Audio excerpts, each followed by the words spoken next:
While the owners were away, I used the child's potty to pee. At first, the little girl thought I was joking, until I asked her to bring toilet paper.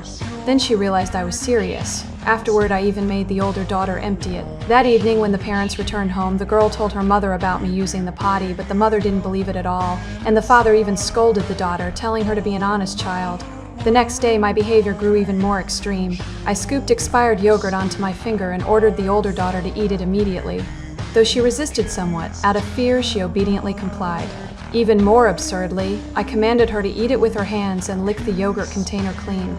Yet the little girl's parents remained completely unaware of what I was doing. When the couple returned home from work, I would hypocritically prepare dinner for the family. My actions grew increasingly bizarre. After the wife left for work, I actually left the two children alone and hid myself.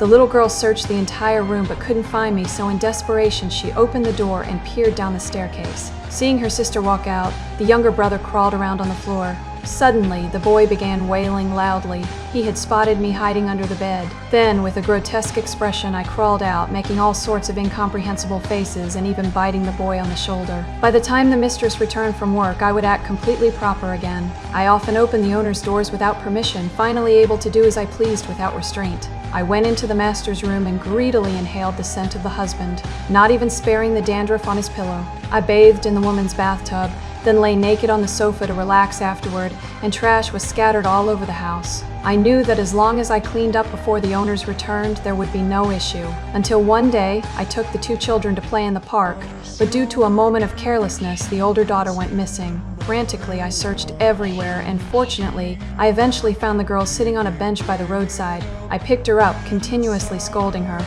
until the annoyed little girl finally bit me. But that bite ended up saving me once. The next day, the mistress accidentally noticed a bruise on her son's shoulder and asked me what had happened.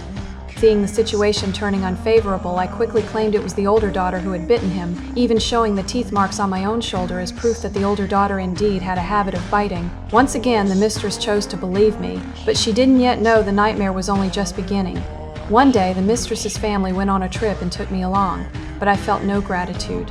Seeing their wealthy, carefree life, I secretly resolved that I must stay in their household forever.